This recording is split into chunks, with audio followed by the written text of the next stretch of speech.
देखते हैं question number 20 question में कह रहा है बाइंडिंग एनर्जी पर nucleon versus mass number curve for nuclei is shown in figure W, X, Y, Z are 4 nuclei indicated on the curve.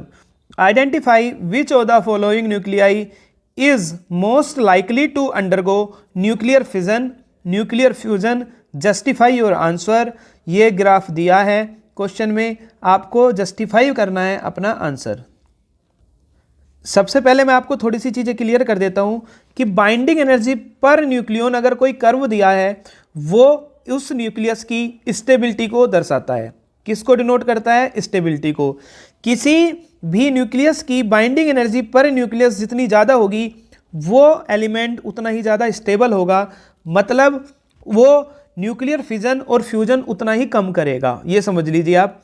तो यहाँ पर आप देखोगे कि Y और X की जो बाइंडिंग एनर्जी पर न्यूक्लियस है वो लगभग 8 और 8.5 के बीच में है, मतलब इसी के आसपास है. तो ये मोस्ट स्टेबल होंगे. अब टूटेंगे या जुड़ेंगे, न्यूक्लियर फिजन होगा या फ्यूजन होगा, वो केवल Z और W का होगा. तो यहाँ तक क्लियर है कि W और Z का ही न्यूक्लियर फिजन और फ्यूजन होगा. अब न्यूक्लियर फिजन यानी कि टूटना, दो से ज़्यादा एलिमेंट में वो टूटेगा जो भारी होगा और जिसकी बाइंडिंग एनर्जी पर न्यूक्लियस थोड़ा कम होगी स्टेबल न्यूक्लियाई से. तो यहाँ पर आप देखोगे क्या कि जो फिजन होगा, फिजन किसका होगा? यहाँ पर फिजन होगा W का. किसका फिजन होगा? W का. अब आप कहोगे कि W का फिजन क्यों हुआ? क्योंकि W हैज़ बाइंडिंग एनर्जी पर nucleon less than Y and X and nucleus is heavier. तो जो न्यूक्लियस हैवियर होगा और जिसकी बाइंडिंग एनर्जी पर न्यूक्लियस ज़्यादा होगी Y और X से. देखो Y की कितनी है? 8.5, X की कितनी है? 8.0 और W की कितनी है? 7.5. तो इसका क्या होगा? आपके पास फिजन होगा, ये टूटेगा छोटे छोटे न्यूक्लियस में और इधर आ जाएंगे न्यूक्लियस. सेकंड, फ्यूजन यानी कि फ्यूज होंगे यानी कि जुड़ेंगे, ऐड होंगे. वो ऐड होंगे आपके Z. जैसे हाइड्रोजन मिलकर हीलियम बनाते हैं Z. इसकी बाइंडिंग एनर्जी पर न्यूक्लियंस कितनी है? 5 MeV है. तो क्या होगा कि Z हैज़ बाइंडिंग एनर्जी पर nucleus is less than Y and X and nucleus is, यहाँ पर न्यूक्लियस कैसा? हैवियर.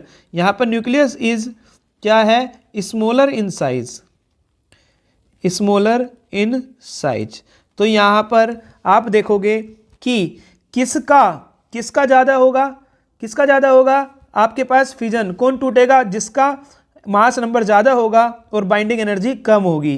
तो W ब्रेक होगा, फिजन होगा. और फ्यूजन ऐड कौन होगा? जिसकी मास नंबर कम होगा और बाइंडिंग एनर्जी पर न्यूक्लियन भी कम होगी. ठीक है, देखते हैं नेक्स्ट क्वेश्चन. इसके 2 पार्ट हैं. ये VI कैंडिडेट के लिए है. इसमें वो डायग्राम में नहीं देख सकते तो उनके लिए डायरेक्ट दिया है. क्या? एक न्यूक्लियाई है W, इसका मास नंबर 190 और बाइंडिंग एनर्जी पर न्यूक्लियन 7.5. X है, इसकी बाइंडिंग एनर्जी पर nucleon 8 MeV mega electron volt और मास नंबर 90. Y है, Y की MeV में कितनी है? 8.5 और 60 मास नंबर है. Z है 5 और इसका 30. तो उसने कहा न्यूक्लियर फिजन. तो न्यूक्लियर फिजन किसका होगा? जो मास में हैवी होगा और बाइंडिंग एनर्जी पर न्यूक्लियन उसकी क्या होगी? कम होगी. तो आप देखो कि हैवी कौन है आपके पास? W. कौन है हैवी? W. तो W का क्या होगा? फिजन होगा. क्या होगा? फिजन. और Z जो है इसका मास नंबर भी कम है, बाइंडिंग एनर्जी पर न्यूक्लियन भी कम है, तो इसका क्या होगा? फ्यूजन होगा. इसका क्या होगा? फ्यूजन होगा. और इसका क्या होगा? फिजन. फिजन का मतलब टूटना, एक न्यूक्लियस है हैवी, 2 छोटे छोटे न्यूक्लियस में टूट जाएगा. और फ्यूजन का मतलब 2 छोटे छोटे न्यूक्लियस मिलकर एक हैवी न्यूक्लियस बनाते हैं.